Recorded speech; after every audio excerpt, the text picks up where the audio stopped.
O alcalde Luís Soujo e o director xeral da Fundación Amigos de Galicia, Jesús Busto, foron os encargados de asinar esta renovación do convenio, de carácter anual, que permite a colaboración entre ambas entidades para poder axudar a aquelas familias do municipio que están a pasar por dificultades económicas. O Concello, a través do Departamento de Servizos Sociais, continuará dándolle cobertura das necesidades básicas a unhas 30 familias do municipio, co reparto de alimentos, roupa, produtos de hixiene e limpeza, entre outros. Igual que o ano pasado, temos sobre 30 familias, aínda que na actualidade agora o número desas familias baixou, porque melloraron a súa situación,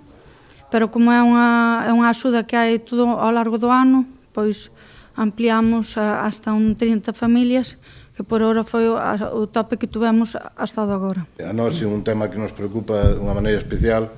é sobre todo a infancia, que a infancia solamente se neno ou nena cando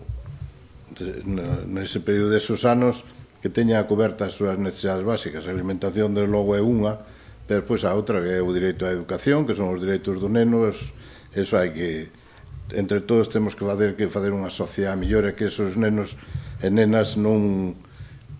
vivan con traumas, nin que teñan unha vida digna, como ten que ter un neno e unha nena. O que queríamos é non ter que firmar estes convenios, porque entonces sería que a situación de necesidade era cero. Pero bueno, como aunque baixou non se dá o caso,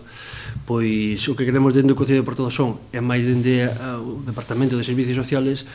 e prestar atención a todas as familias que o necesitan. Durante o pasado ano 2017, a Fundación Amigos de Galicia gastou un total de máis de 12.000 euros neste concello, principalmente en alimentos e produtos de primeira necesidade, sendo a aportación municipal duns 2.200 euros. Ademais de Portodosón, a entidade colabora tamén con outros concellos da zona, como é o caso de Rianxo ou Ribeira.